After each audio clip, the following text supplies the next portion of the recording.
Hi guys, today we will discuss about demyelinating disorder. Most common disorder that comes in exam is multiple sclerosis, which is an autoimmune disease. Autoantibodies, they are set against myelin sheath. Actually, myelin sheath, it acts as insulator. Usually when a nerve signal, it travels through nerve fiber, it skips those areas of nerve fiber which are wrapped by myelin sheath. When it's it travels or it reaches to the point which are not myelinated, and by skipping the segments of myelin sheath. When it skips the area which is wrapped by myelin sheath, automatically its velocity is increased because of jumping over the segments which are wrapped by myelin sheath. But when there are autoantibodies against that myelin sheath, then myelin sheath is destroyed and it cannot jump any further. So conduction velocity or signals, they reach very slow to the brain. So, in multiple sclerosis, almost any area of brain is involved, and sometimes two or more areas they are involved. And usually, we cannot explain these areas of brain under one pathology. And these symptoms, they are not only disseminated in space, they are also disseminated in time.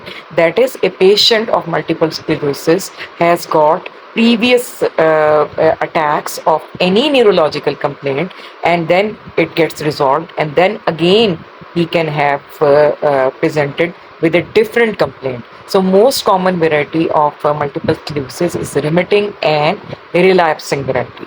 And then after that comes primary progressive and secondary progressive. Primary progressive multiple sclerosis is a rare type of disease, a rare type of multiple sclerosis in which the patient, it does not remit. Rather, the neurological problem, they continue to progress. So it has got poor prognosis. Secondary progressive multiple sclerosis is that type of disease in which initially disease was remitting and relapsing, and then after a certain period of time, it starts progressing without any remission. So you can see here in this picture that every kind of symptom, neurological symptom, can arise in multiple sclerosis.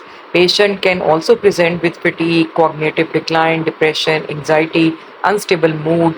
But in eyes, if you see, there can be optic neuritis, there can be extraocular muscle involvement, nystagmus, then there can be dysarthric speech, there can be dysphagia, and then after that weakness of arm muscles, of leg muscles, then simple pain or paresthesias or tingling, they can be present for some time, then incontinence of urine, diarrhea or constipation can be there.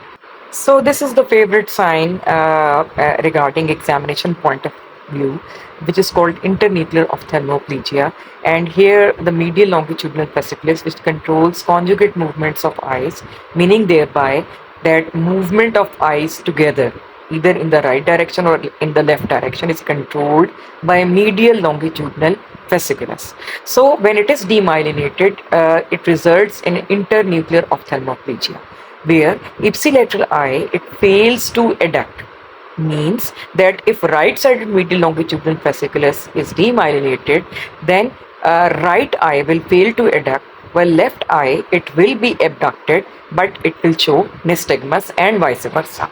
Then after that comes investigation. Gold standard investigation is MRI, where FLAIR images, they show high intensity signals. Then after that we can also do oligoclonal bands. Usually in CSF there are no oligoclonal bands. In plasma there are oligoclonal bands, but in patient of MS, oligoclonal bands, they are also present in CSF. Then we have got another investigation which is called visual evoked potential, where we see that first of all we stimulate eyes by showing some visual stimulus, and then we check the response. Usually in demyelinating disease like multiple sclerosis, response is delayed. Then comes the management of multiple sclerosis. In acute attack, we have to give intravenous steroids because that is an emergency. While in case when the disease is not very severe, we can give different immunomodulators. Previous immunomodulator drugs which were used, they include beta interferon and glutathione acetate, but now new immunomodulators they have been launched, like natalizumab, ocrelizumab, and fingolimod is oral preparation, while natalizumab and ocrelizumab they are IV preparations. So this was about the treatment of multiple sclerosis. Then comes the prognosis. So you need not to remember all the prognostic factors, but some of them they are important and they are self-explanatory. For example, if a patient has got primary progressive disease or secondary progressive disease, and if age is more than 40 years and patient is male, and the course of disease is progressive, and the recovery time between the two event is longer, then it has got poor prognostic disease.